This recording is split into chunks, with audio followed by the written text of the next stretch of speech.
Welcome back. I'm your host, Mike Warren, and we are diving in today in regards to the emotional process of what's really going on in this dark space, understanding how to navigate it a little better with some awareness of what's really going on. So if that interests you, let's get into it.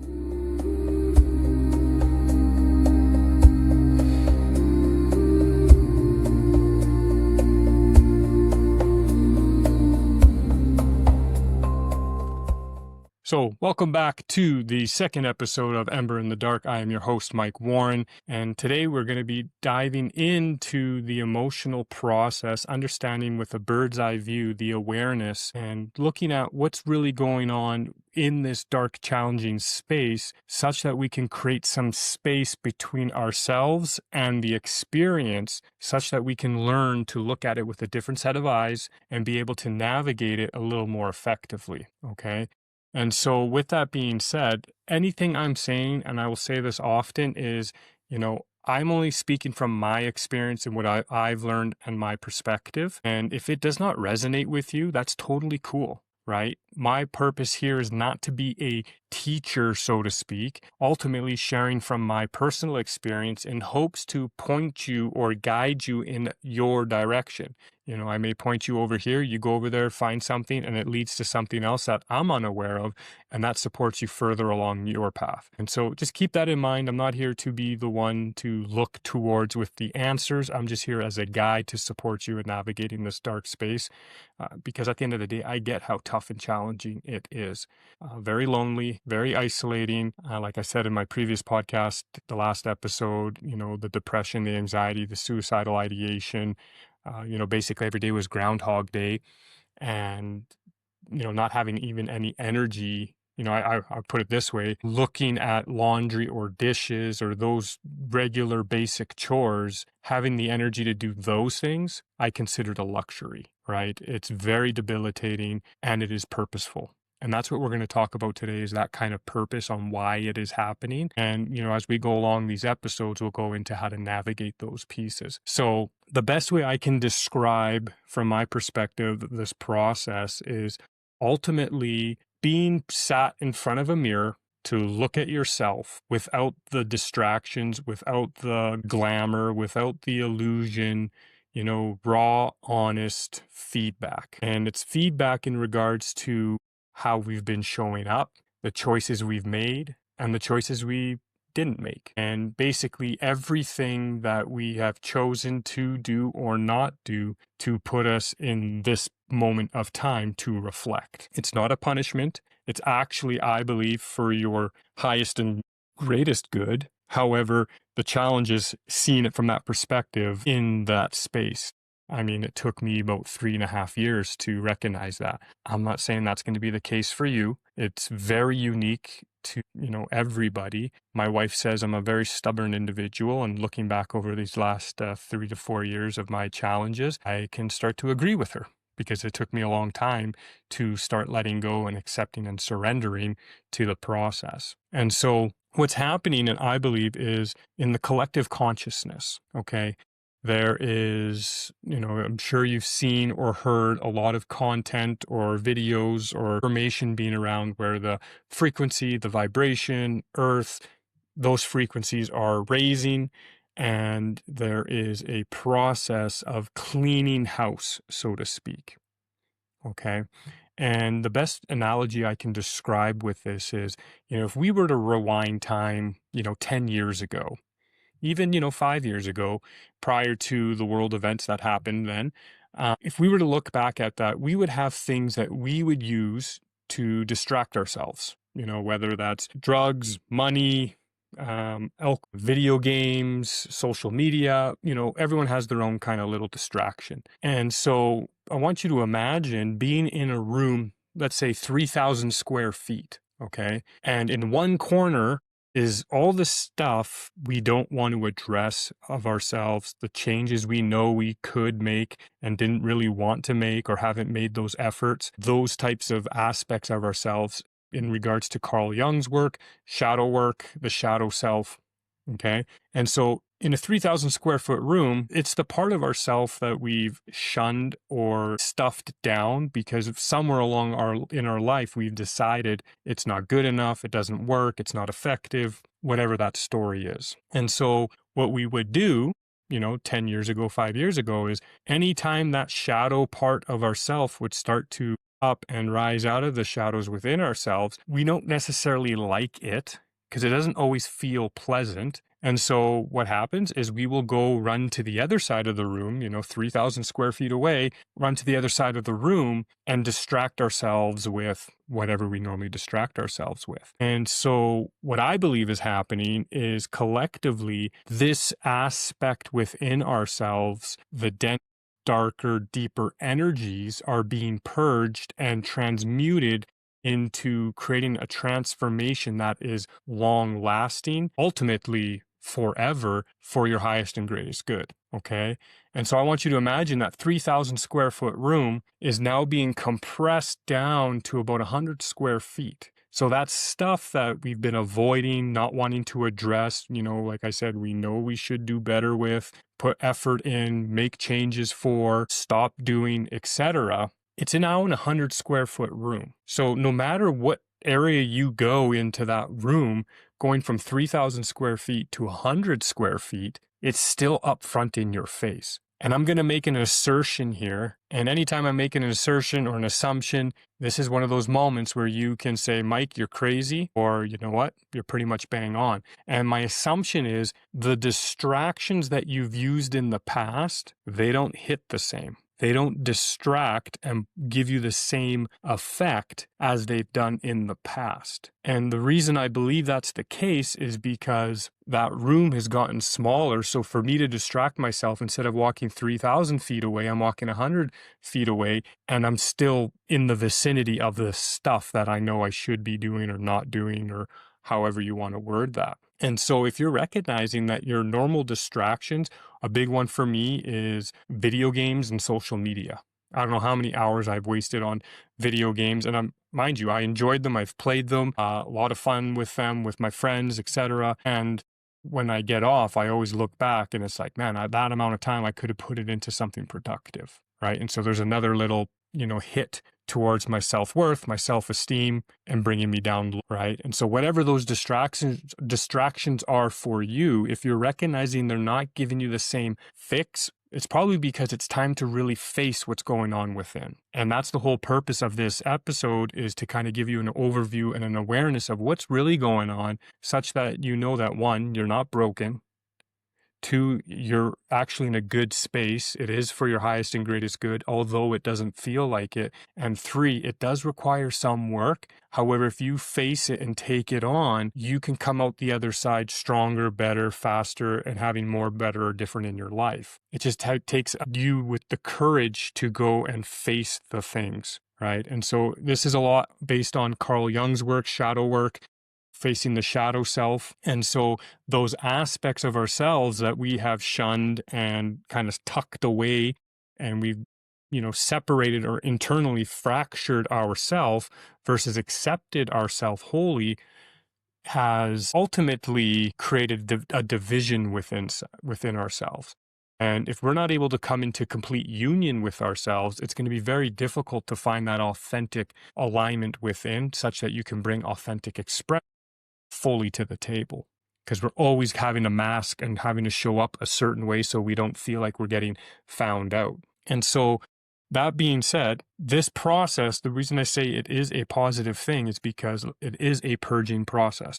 These are being brought to the surface such that we can objectively look at them for what they are, and then learn to choose different behaviors, choose different thoughts, such that we have different emotional experience and ultimately different results externally in our life. And so one of the first things I want to say is in regards to reclaiming your power. And what I mean by that is, if there are people or situations, events in your life where you find you are blaming, I'm not going to say don't blame. I'm not going to say it's wrong. Every situation is very, very unique. However, what I will say is, if you are in a process where you feel like you are pointing the finger externally, Okay. The problem with that is you are giving your power away. So, for example, if something happens at work and you find yourself angry, a coworker did something, said something, a boss promised something and didn't deliver, very valid reasons to be upset, for example, to be angry. However, if we are blaming them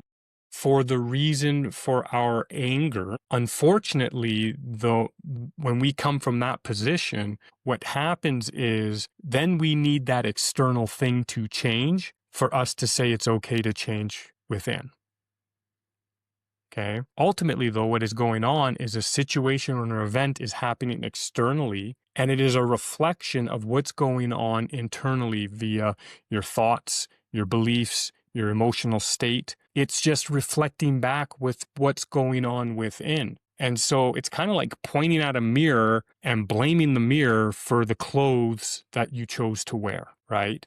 And again, I want to be very clear in saying this. I'm not saying all situations are like this. This is for you to check in and see, is this something that resonates with me? Again, I am just the guide pointing in a direction. And if you can go explore this direction, and you may find some new ahas or new awarenesses here. And at the end of the day, if you don't find anything, you can choose to go back to what you're doing. What I'm saying is not law. And so when we are blaming externally to these events or these situations, we are giving our power away, because now we need those events or situations to change, because we are saying that they're the reason, or it's the reason I'm experiencing XYZ. However, ultimately, we have XYZ, anger, sadness, frustration, joy, happiness. It works on both sides.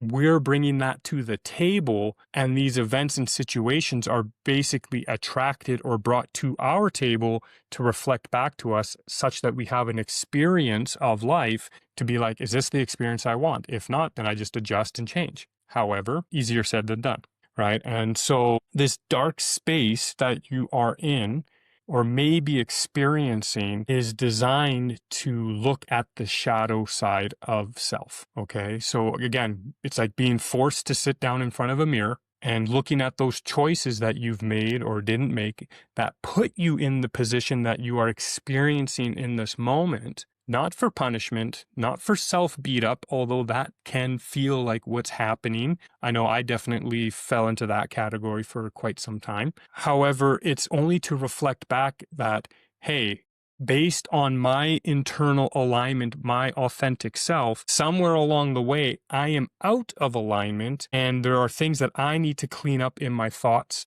my emotions, my behaviors, my actions, habits, etc., to readjust and get back into alignment. And so one of the big ones is like action for me, right? Learning to integrate my lessons into an actionable format such that I am now being the awareness that I had, not just have the awareness like, oh, wow, I realized XYZ, and then go back and do the same old BS. So for me, a big piece was actually integrating the awarenesses and be showing up differently. For other people, it may be something as letting go. It may be something as forgiving self and others, right? And so had I known what I would have experienced going into this dark space on the front end of it, consciously, I would not have chosen to step into it. Had I known what I would experience, the depression, the anxiety, the isolation, the suicidal ideation. I mean, there was a time I have Kali sticks, they're martial arts sticks. And there was one time I remember, I couldn't make a decision. And that's crazy. It's something very simple. I could not make a decision. And I remember taking that stick and beating myself over the head, so much so that my wife was like, "What are you doing?" She could see the bumps and bruises. This was about, 2.5 years ago. Right. So definitely a space that I wouldn't have consciously wanted to walk into. However, feeling like I'm on the tail end of it, I can look back, and I was sharing this with my wife the other day and a friend of mine. There's a part of me that misses that dark, heavy space, kind of like a friend and a teacher that was tough. However, you can look back and be like, there's a lot of lessons in there, and there's a lot that's definitely like a chapter feels like it's closing for me. And because of that, I can look back and see all the little lessons and all the little awarenesses of things that I would not have gained, because on the front end, if I knew I had to go through all that heavy, dense, dark stuff, I wouldn't have gone in there consciously, thus missing out on a lot of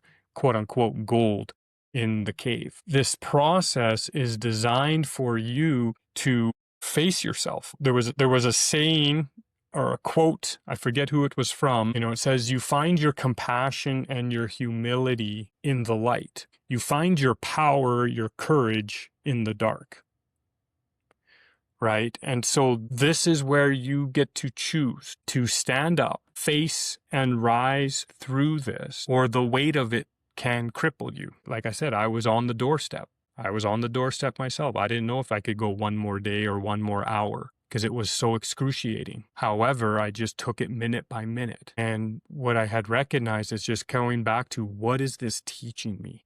So I look at how I've been showing up as a father, and areas in my life as a father that I felt that I've, failed my children, as a husband, failed my wife, failed friendships. I looked at all of these areas based on being sitting in front of this mirror and facing myself. And the crappy thing about doing that is it's like all the distractions are, like I said, were stripped away. And when you're sitting in front of the mirror, you're not even able to see any positive. And that's purposeful. And the reason it's purposeful is simply because of the fact that if we find that positive thing, we would attach to it to distract ourselves from the pain. And this is a raw stripping away of ineffective thoughts and behaviors that do not align with your highest and greatest good. And so the challenge is being able to sit with those things and allow them to be there. And that would be the first step. One is surrender and acceptance. And I'll go into this more on the next episode and what that process looks like. However, surrendering and accepting that you're in this position and the choices you've made and not made have put you here. It doesn't mean you're wrong or bad or a failure or good or successful. It doesn't mean any of those things. It simply means that this is where you are and you're being reflected back at you, those choices. And now the new choice is, do I want to allow this to continue, or do I choose differently? That's the opportunity that you have here, such that you create lasting transformation. So yes, it sucks. Yes, it's challenging. Yes, it's hard. At the end of the day, if you're willing to face it and just take it moment by moment and just bring the best self you can, and that sometimes best self is just lying in bed all day on a phone, scrolling, looking for information, looking for somebody that understands. If that's your best self today, then that's your best self today. The biggest thing is, do not give up. Keep going. It does take work. It does take effort. And I promise you, it does get better. I'm experiencing it myself. These last, I'd say 3 weeks, I've probably felt more like myself than I have in the past. And I'm getting more things done than I have in the past, even prior to this dark experience. Because for me, it was to recognize that I need to step up and bring action to this game. And that's something that I needed to see. And the way I needed to see it was through my dark experience of being faced with not being able to do any action, and then being able to stand in that darkness and still create some action, and through that momentum. So do not give up. Keep moving forward and recognize it is for the better of you. It may not feel like it. It's kind of like if you ever are about to throw up and you have the feeling you're going to throw up, and you're going to the toilet or the basket or wherever you're going to, barf or throw up, all the way up until you're done, throwing up or puking sucks. The feeling beforehand. However, most of the time when you are done expelling whatever you're expelling in that process, you're like, oh, I feel weak, I'm tired, yet I feel lighter. I feel a little bit better. That's what's going on here. So my support to you here is just know that you're in a good space. It may not feel like it. It is for the better of you. It is a purging process. And just these emotions are coming up to reflect back to you just choices you've made in your life. It doesn't mean you're wrong or bad, you're good or right, none of those things. It just means you've made choices, and if they were effective or ineffective, if they were in alignment or not, that's all. However, if we keep putting stories on them, that's where we can start to spiral out. And we'll talk more about that on the next episode. So I want to thank you for tuning in. If you enjoyed the show, you like what you're hearing, please like, share, follow, subscribe. You know the magic buttons to press, and you know what to do. Comment below. I am here. I'm answering comments myself to support you guys. And yeah, I look forward to growing with you, and hopefully this space becomes that ember in the dark, in your dark, to support you in your journey. And always remember, no matter how dark it seems to get, even the smallest of embers can light your path.